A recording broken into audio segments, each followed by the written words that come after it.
Halo, selamat datang di channel YouTube saya. Saya Azan Wasariwara, salah satu peserta di Blendation Leadership Development Program 3 yang diselenggarakan oleh LPP Agro Nusantara. Nah, hari ini saya ingin membahas sedikit terkait dengan manajemen bisnis. Maka bagi teman-teman yang tertarik bisa tetap stay tune di sini. Oke?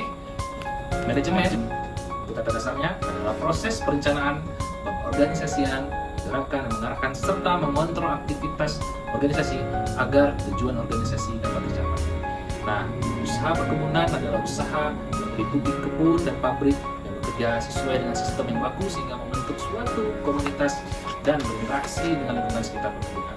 Pada saat ini, seperti kita ketahui, bisnis perkebunan mengalami kendala serupa di berbagai komoditi. Yang pertama tentunya produktivitas dan kualitas produk yang masih cenderung rendah. Yang kedua, sentra produksi on farm tersebar di daerah-daerah yang cenderung kita bisa bilang terpencil. Kemudian yang ketiga, persaingan bahan baku yang relatif kurang sehat. Kemudian yang keempat, tentunya industri pengolahan off farm yang belum banyak berkembang hingga saat ini. Dan tentunya yang kelima, pajak. Bagaimana kita ketahui menjadi beban biaya yang sangat mempengaruhi dalam prestasi dari sebuah perusahaan. Ya, tentunya muncul secara global isu-isu terhadap industri perkebunan komunitas kelapa sawit ini pada khususnya itu menjadi momok yang hingga hari ini masih terus dicari solusi-solusinya, baik itu dicari oleh pemerintah maupun oleh pelaku industri.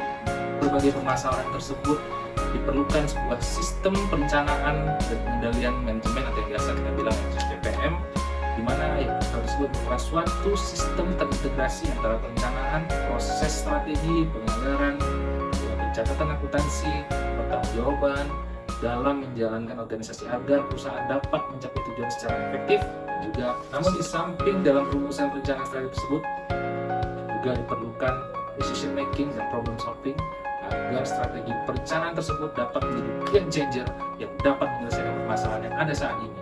Walaupun nantinya perencanaan ini yang baik ini juga bergantung pada sebuah eksekusi, yaitu organizing dan creating, serta dikontrol sedemikian rupa mencapai tujuan sesuai dengan rencana strategi yang telah dituangkan dalam strategi perusahaan atau yang biasa kita sebut dengan RKAP.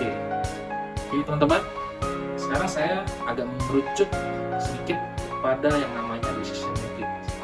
Ini bisa kita bilang sebagai suatu skill ataupun juga kita bisa bilang suatu metode.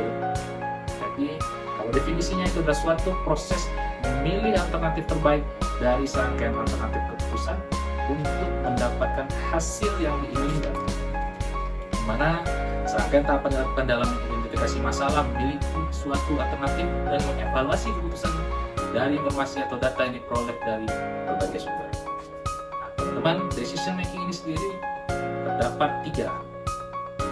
Yang pertama adalah rational decision making, yang kedua bounded rationality, dan yang ketiga intuitive decision making. Membuat keputusan berdasarkan dengan pengalaman, perasaan, dan akumulasi pertimbangan.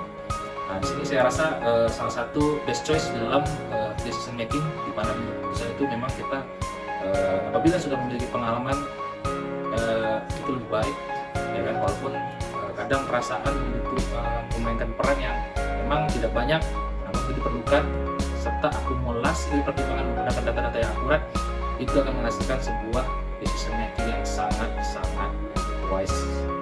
Kemudian decision making menurut kami itu merupakan bagian dari rangkaian problem solving, karena yang pertama kita bisa sebut itu ada identifikasi masalah, kemudian yang kedua analisa sebab permasalahan, kemudian yang ketiga di sini pengembangan alternatif solusi dan memilih solusi terbaik itu sangat diperlukan. Kemudian rencana tindakan, dimana nantinya teman-teman dengan decision making skill ini kawan-kawan bisa memilih solusi dari permasalahan yang ada di tempat kerja teman-teman, baik itu di rumah, dimanapun itu.